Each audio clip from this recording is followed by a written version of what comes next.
frio, tava aqui no... Right? That's how wide we are. From the Mediterranean Sea to the Jordan Valley, which is a little Pai bit kami, east mau from kami. us. Okay, so it's about 75 miles this way from west to east, and about 30 kilometers, which is about 17 miles from north to south. So it's a natural, as you can see, it's a natural valley that allows you the passage from where we were. Remember Caesarea, from the coast into the heart of the country of Israel, and will take you out to the King's Highway. Who would know what the King's Highway is? Oh, come on, those who were in Jordan. Come on, guys. You were traveling on King's Highway. Okay, in Jordan. It's another ancient route. Right? So we are basically right now on the ancient route. Can I say highway? But it's a highway in a sense, passage. It was not paved. There was no gas stations. There was no lights on it. Right? It's just a route that connected two major centers of ancient civilization in the Middle East. Egypt in the south and Mesopotamia in the northeast.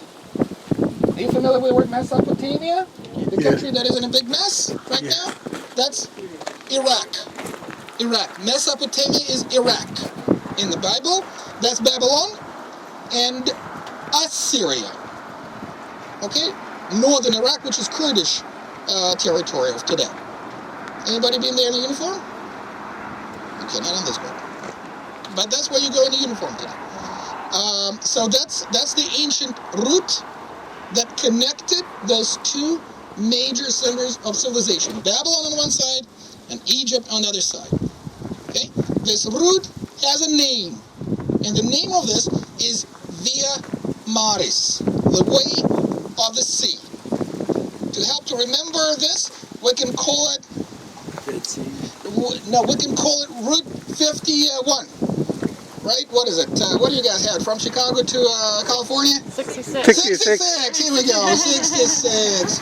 Route 66. You have to explain it to the Aussies. They probably don't have a clue what that is. But it's Route 66 of antiquity, of ancient times. Right? It's an ancient passage, ancient communication route. And we are located right in the heart of this thing. Okay, is it good or is it bad? What do you think? Good. It can be both. It can be good and it can be bad. Why it can be good? Because if you establish your city on this commercial route, you will get rich. Because people, caravans, trade will go past by you. And if you build your McDonald's here, whatever ancient McDonald's was, you will be prosperous. Right? People will, you will benefit from the caravans and whatnot trade that was going on here, which is great. But on the other hand, you will become a prey. You will become something that every king would like to conquer and possess because of your wealth, because of your economics. Notice where 9/11, where the terrorist attack was aimed into? The economic center of the world. It's the economics of the world. So where we are is the ancient World Trade Center, right here, right where we are. Okay, this is ancient economy of the world. Have you noticed that what was maybe striking in the movie that we've just seen, what was something that was really, you said, wow, unusual or striking? You notice the amount of layers of civilization that archaeologists uncovered. Anybody would remember how many? 25. 25. Can you imagine 25 layers of civilization that was uncovered here? That is a very large number. It's a big number. So can you imagine that the city here, where we are, was established to begin with 6,000 years ago? It's really hard to comprehend. 6,000 years ago. Why? Location, location, location. Right? It had an advantage of being on the trade route. It is on a small hill, which is better to protect. And one more element that you notice in the movie, water. Water, it had a natural spring. It was a natural spring that could provide people with the water.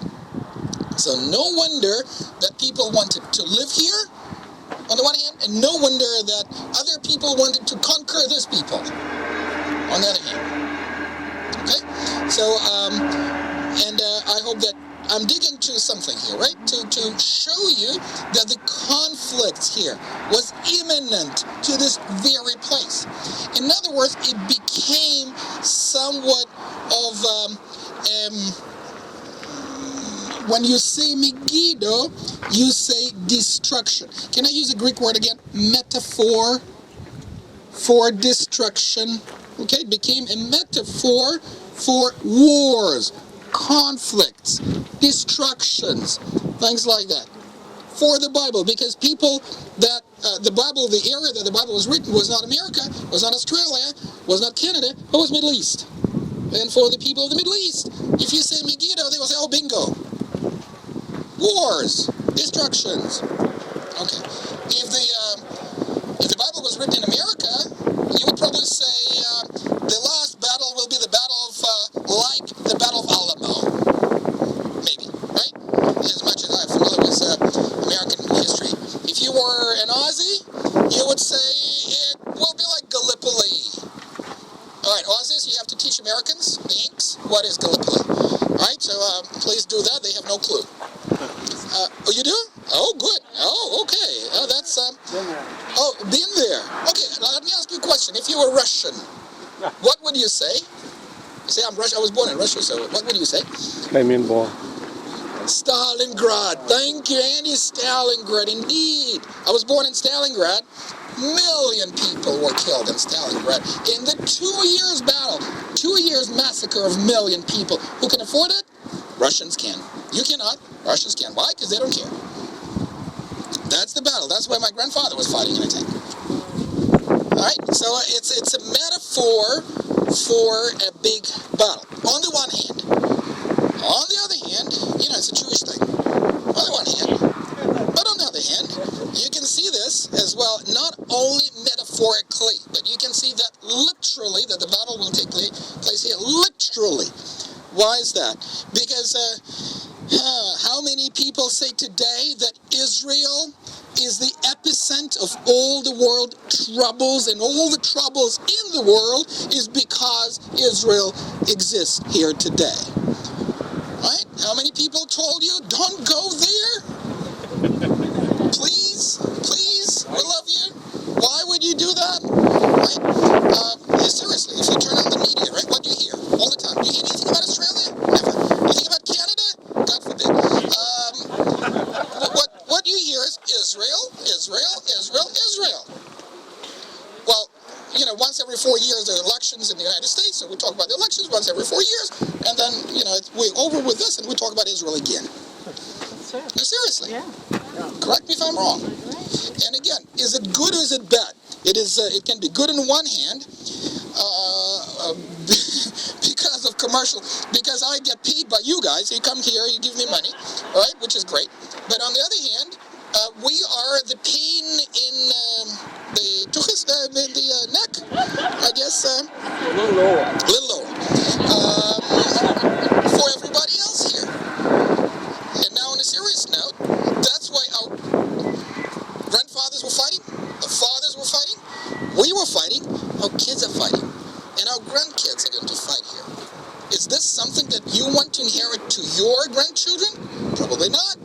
You want them to live in prosperity and peace and good relationship with the neighbors and whatnot, and that's rightly so. But unfortunately, we don't have this luxury. We just don't have this luxury.